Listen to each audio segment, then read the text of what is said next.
Hello, everyone. Thank you for being here. I'm Panagiotis and I'll be, as usual, your host for today's webinar. Today, we will talk about mobile app localization, as you may understand from the title. And together with us, we have two people who are heavily involved with developing mobile localization technologies here in Transifex, of course, from a different perspective, because Mike comes from the product team. Hello. And Dimitris comes from our engineering team. Mike Hi. is working from the product side with some engineering background, that always comes handy. And Dimitrios is a senior engineer, currently an engineering manager with lots of experience on application and mobile application development. So I would like to welcome you all. And Mike, the ball to you. Hello. Sorry, I just forgot to mention that you are more than welcome to ask any questions you might have using the questions tab.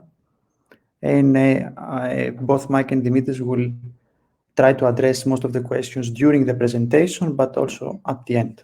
Thank you. So hi from here as well. I'm jumping onto the agenda.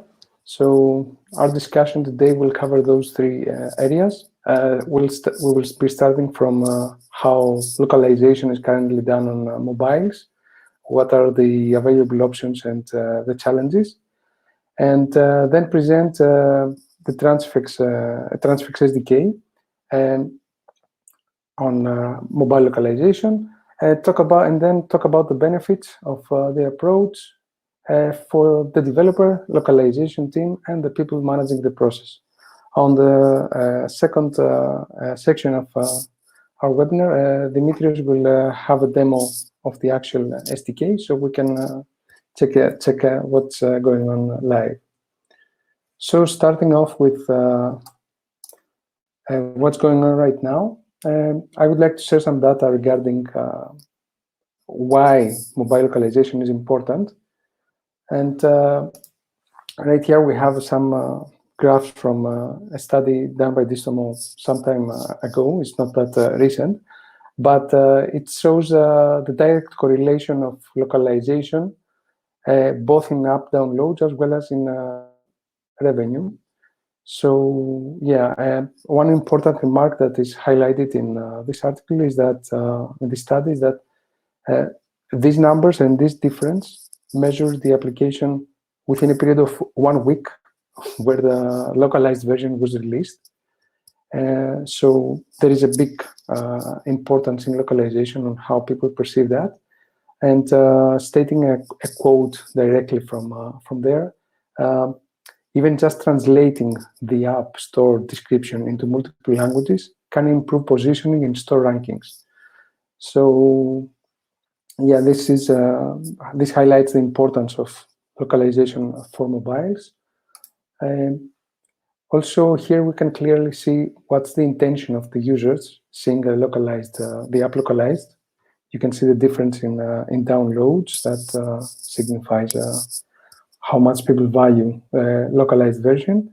And although the English version is considered the default one, the reading an application and navigating in your native language makes the difference into sticking with an application and even purchasing it, as we saw in the previous slide.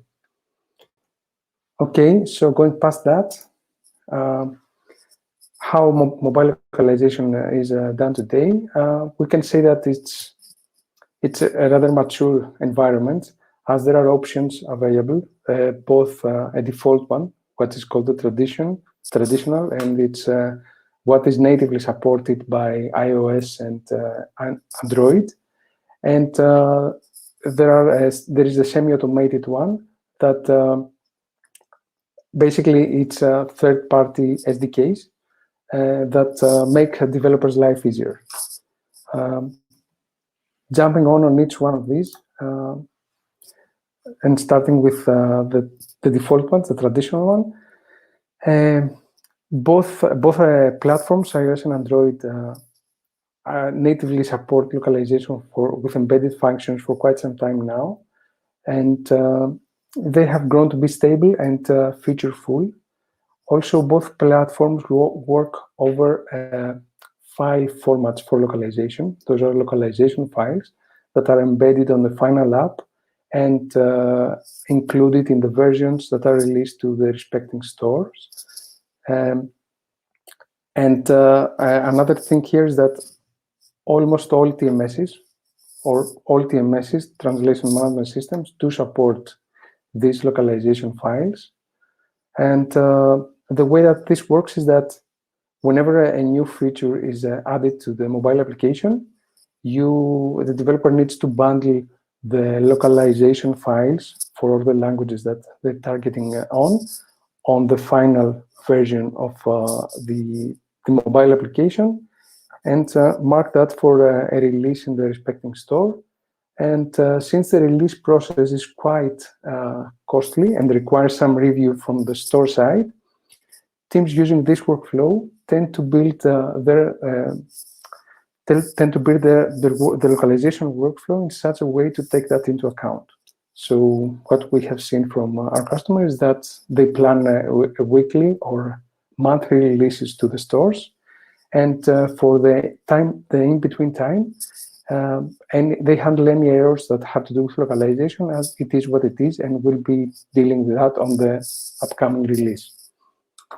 To counter that, we have seen, we now have third-party SDKs that try to make this work easier. The main benefit is over-the-air delivery of translations, so that they bypass the issue with the release and the updates of translations.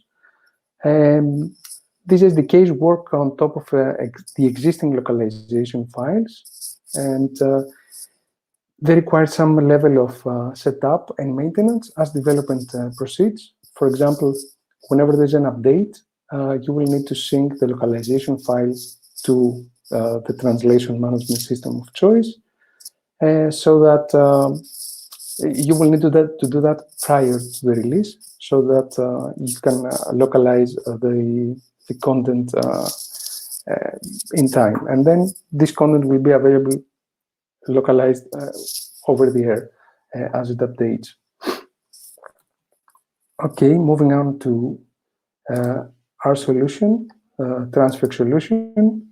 So the Transifex solution is based on a technology that we call Transifex Native, which works on top of many frameworks, not only mobile ones. And this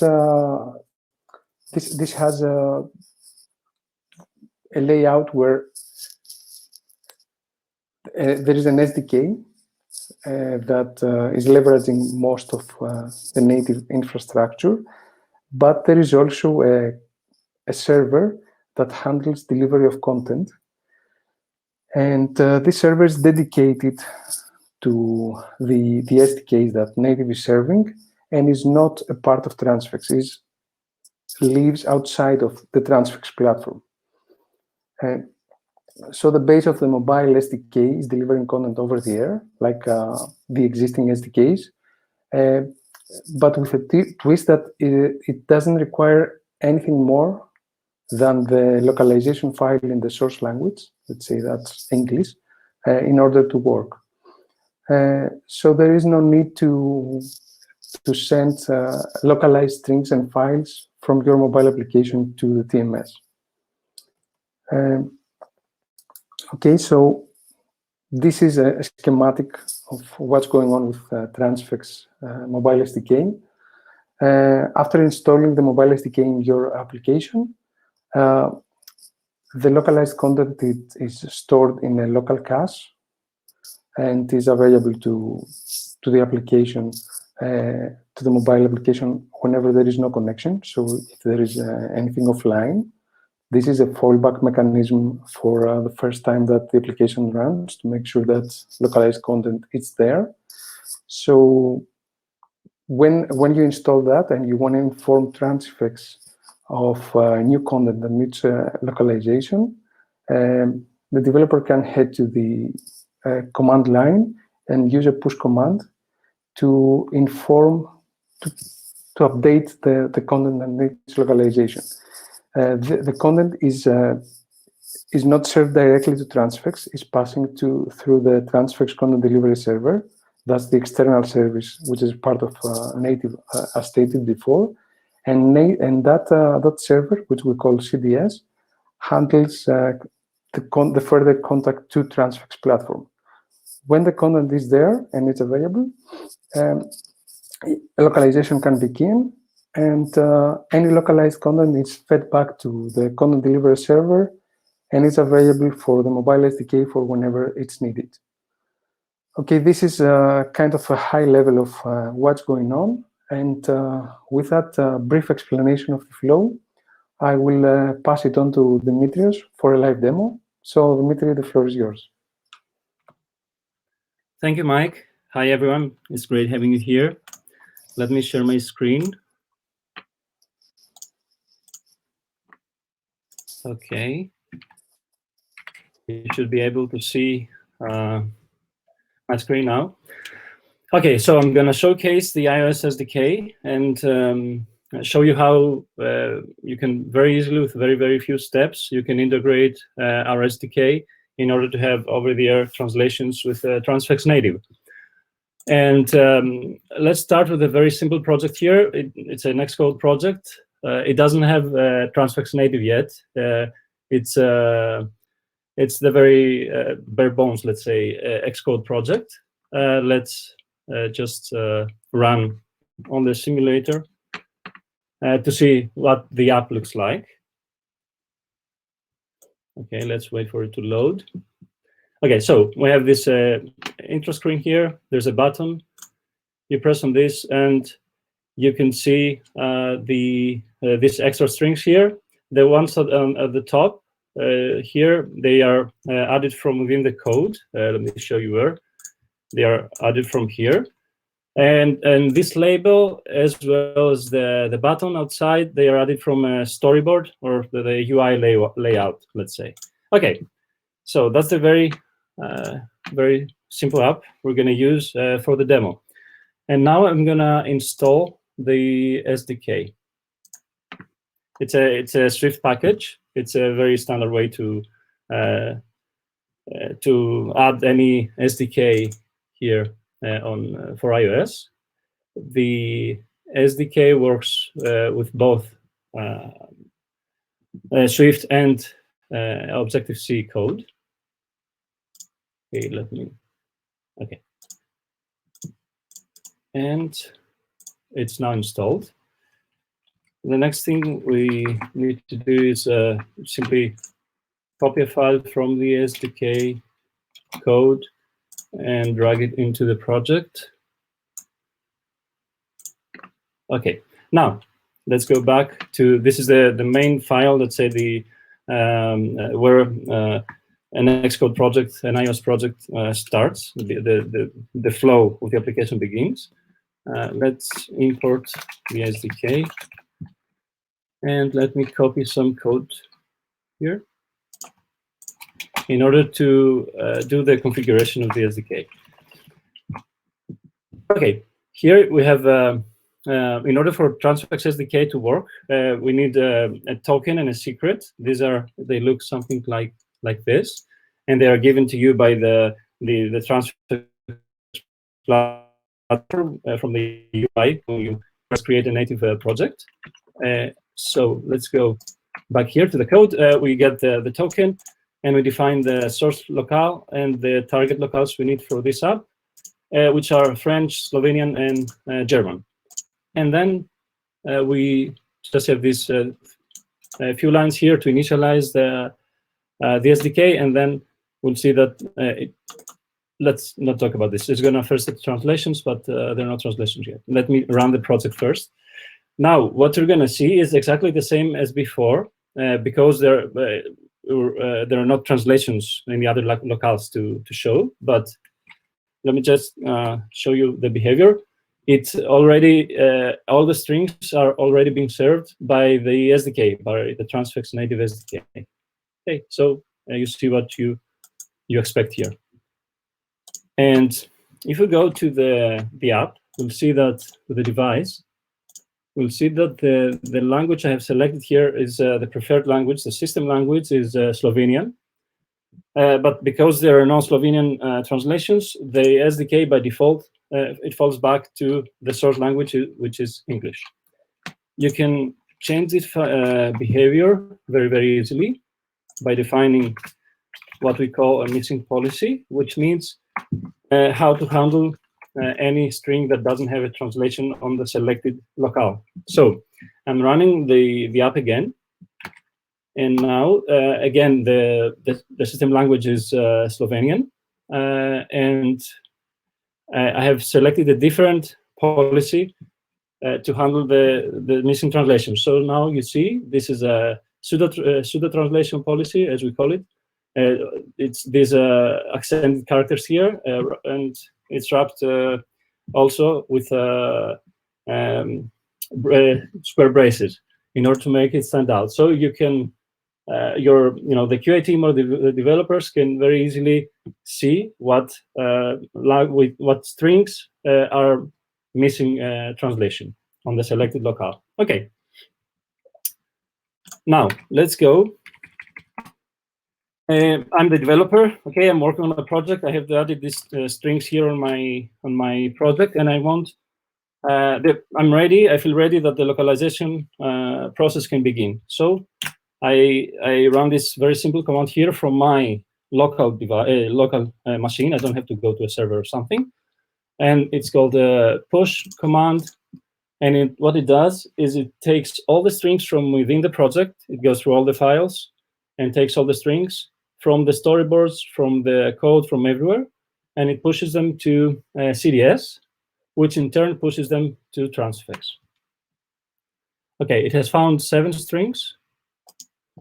And now if we go to Transifex, we're going to be able to see them. This is the project that is associated with the Transifex project that is associated with the Xcode project that we're working on.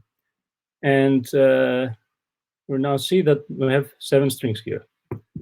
Okay, and you can even see that there are some developer nodes every, let me show you, like here, which one is this? Okay, here. So we haven't touched anything from the standard way of localizing on iOS with the iOS localization framework, let's say, where you have your string and the comment here, and the comment is added as a developer node here on Transifex, and you can see it in the editor, so that the translators know, you have better context on how to do the translation. Let's use the machine translation here feature to translate some of the strings. I'm going to leave some of them untranslated on purpose. And let's see this. This is a localized. This is a pluralized string. It has plurals. Okay, I think that's enough. And now we'll go to the app and run the app again.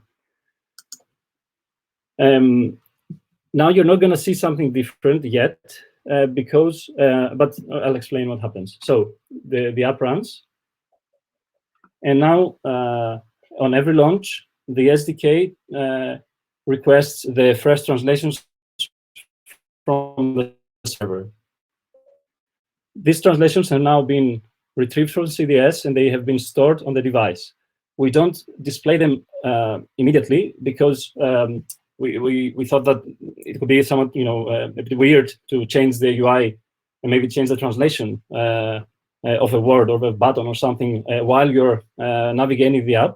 But the next time the application launches, you're going to be able to see the translations. Let me stop here and run it again. So this is a new app session. And now the SDK will have all the translations here available over the air without doing anything at all. It just downloads them from the server and displays them on the device. And here you can see that, for example, this, the label here string, it still falls back to the missing policy that we have defined because it was not translated on Transifex. Okay, now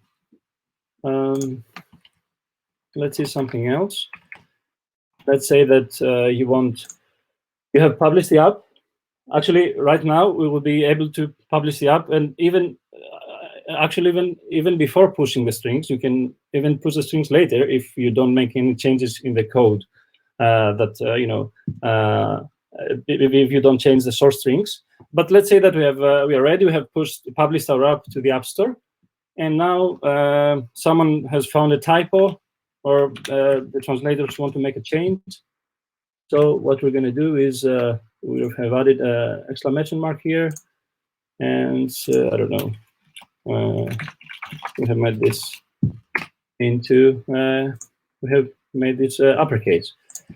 Okay, so again, we are running the application. Sorry, where is it? Okay, we are going to run the application again.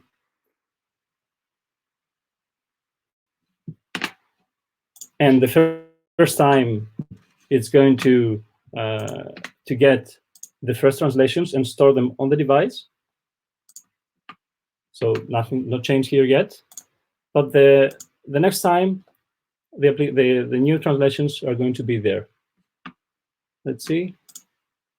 There you go. You have this uppercase here and the exclamation mark. And this behavior, you can easily change. You can define your own policy on what happens with this whole caching system. We have a very, very rich API for the caching system. So you can, if you want, you can make it so that as soon as the translations are received from the server, they are displayed on the UI, even immediately if you want to refresh the UI in some way, or maybe when you change and go to another screen or something. And also the missing policy that I showed before, it's also very, very extendable, and you can there are a few several actually to choose from, and you can also create your own. You can you can make you can add extra characters for languages, for locales that typically have longer names, for example, German, or you can do anything you want really in order to have a better way of doing quality assurance or development while you're creating your product. And I think that's it from me. Back to you, Mike. Okay, thank you, Dimitri. Just a minute to share my screen.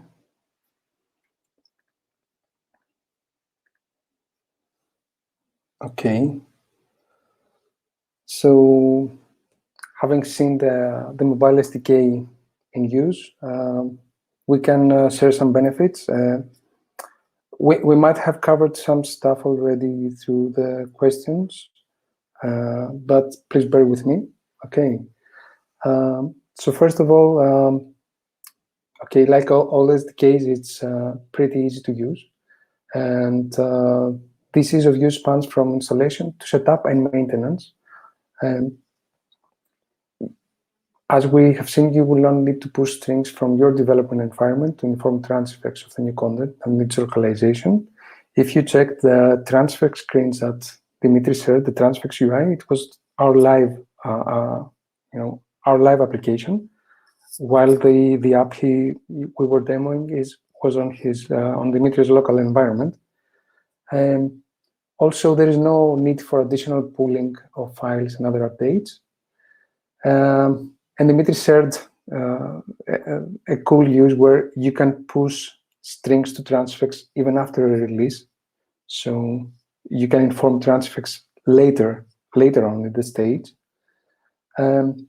Another aspect has to do with content delivery server, where you right now, okay, it's by default hosted on Transifex, but you can also host it in your own infrastructure and add any additional security you need there, or handle any cases and be more sure about delivery and uptime based on your needs and your local served markets.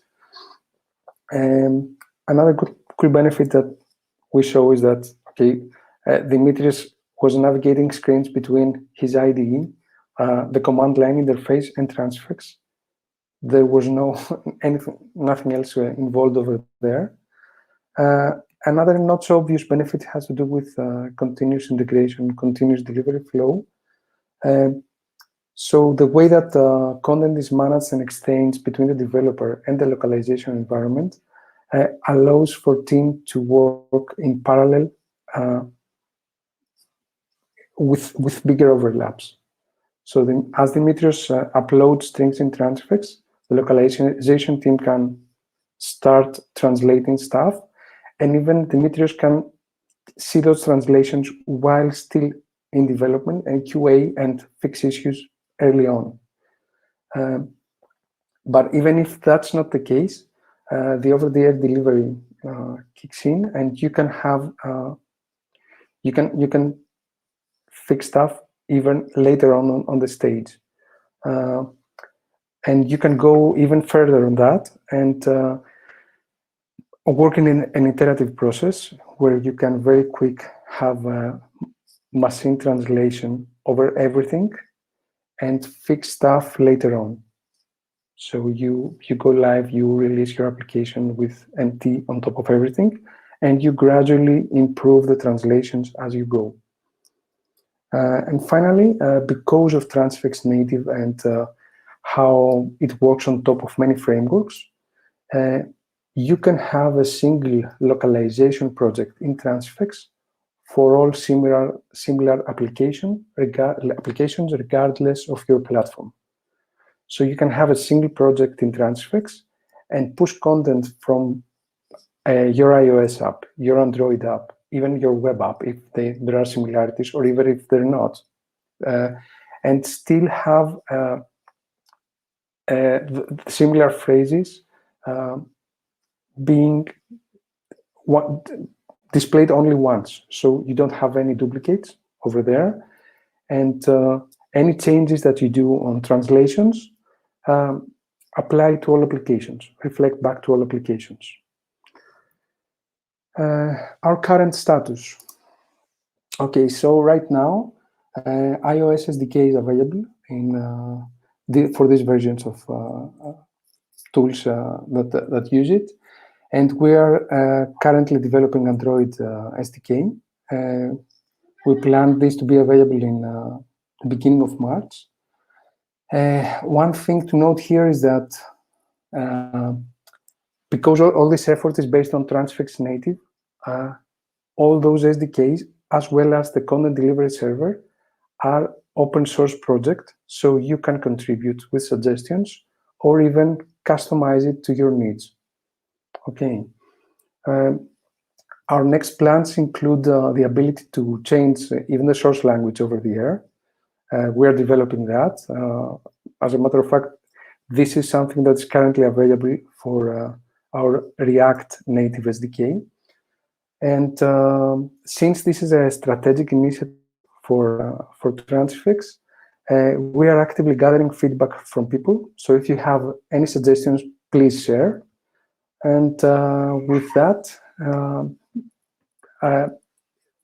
our presentation is concluded, and we can jump to Q&A. So yeah, I'll stop sharing my screen. And we can jump into some questions. Okay, I've tried my best answering some questions while Dimitris was demoing mobile SDK.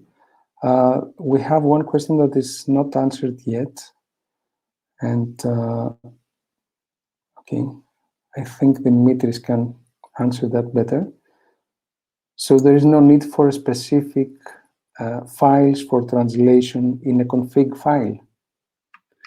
Let me find that. I was looking at the questions tab, but I think that's the okay, one. that's on the chat. Sorry. Yeah. Which one is this, Mike? By Malcolm. So you don't have to specify any specific files for translations in the config file. No, you don't. The SDK automatically detects all the localization files that actually Xcode knows of. So it uses the Xcode tool behind the scenes. And then it gets all the information, all the strings that are produced by that tool, and it then turns them into a payload that CDS expects, and so you have to do nothing else. No need to do anything other than running the command and specifying the project. Okay. Moving on to questions in the question tab. Okay. So how the iOS SDK affects an app with multiple localization files? Dmitry, that's technical too, so. Yeah, I think it's similar to the previous question.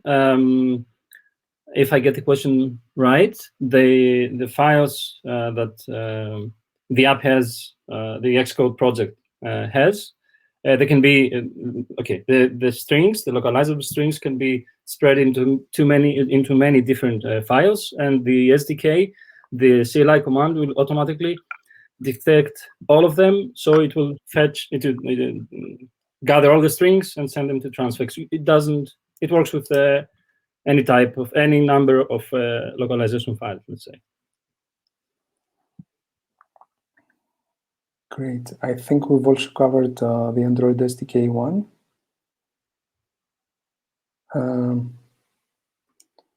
I will jump to, could you share further info on integrations regarding traditional versus third-party SDKs?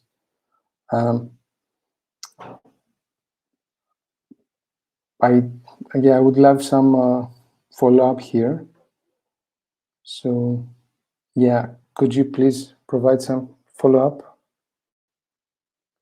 on what do you mean, how?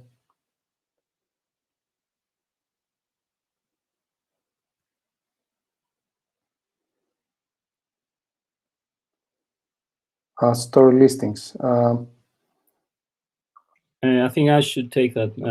It's yours. Okay. About store listings, if I get this properly, I guess you mean the app description for the App Store, the screenshots and everything. These do not live inside the Xcode project, so they don't have something to do with the SDK. I don't know, they live on a different a different place. So if you, I'm not sure how you handle these at the moment, but the SDK works with everything that can be retrieved from inside the actual Xcode project only. And I'm not sure if it could be otherwise, to be honest. Okay.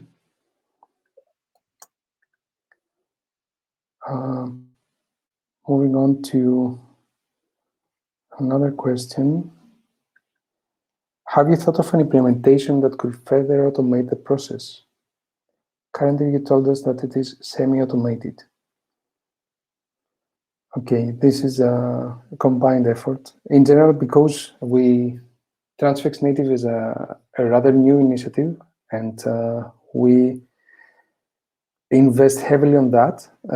There are some thoughts on, not on mobile SDKs, but on other SDKs, of something that is called auto push. So you don't have to push content specifically, manually push content.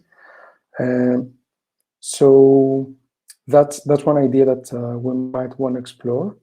Another idea that we found quite interesting is leave the whole copywriting outside of the code. So leave that to the hands of people dealing with copywriting. that's how the way of updating even the source language came into play. So yeah, those are some of the items that we're thinking of. Yeah.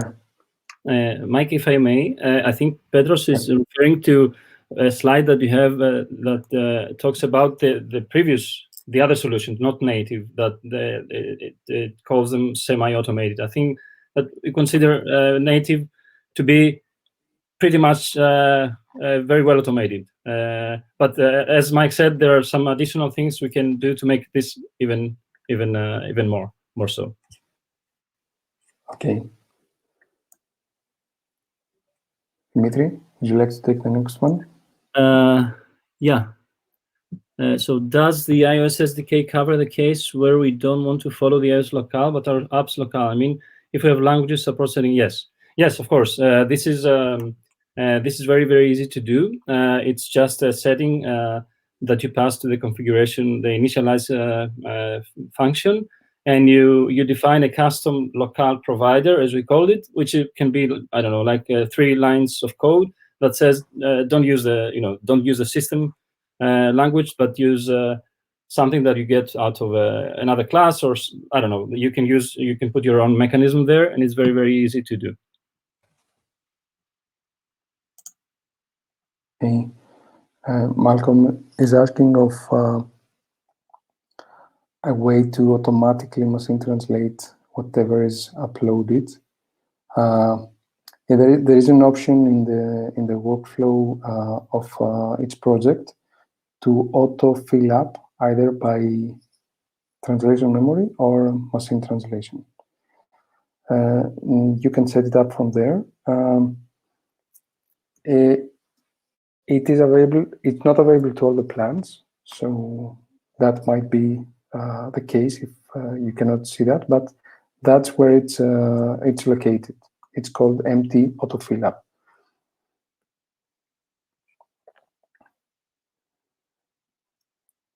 Okay. So I think we've covered all the questions. If there is anything else, please share here, or you can contact us directly via email so that we can answer any more questions. And Panagiotis, I will pass it back to you to close the webinar. Mike, did you answer the one about the CMSs? Sorry, I was... Sorry. No, what is the main CMS Transifex integrates with? Okay. We have integrations for WordPress. We have integrations for Drupal. And I think that's it. And right now with native, we're exploring some other CMSs, some other headless CMSs to support, but it's not something that it's already there. And using another technology that we have, which is called Transifex Live, that is JavaScript working on top of HTML.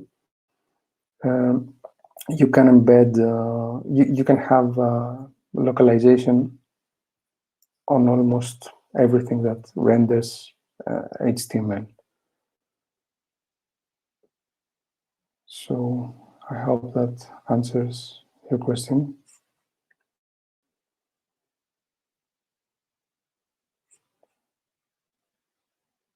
Okay.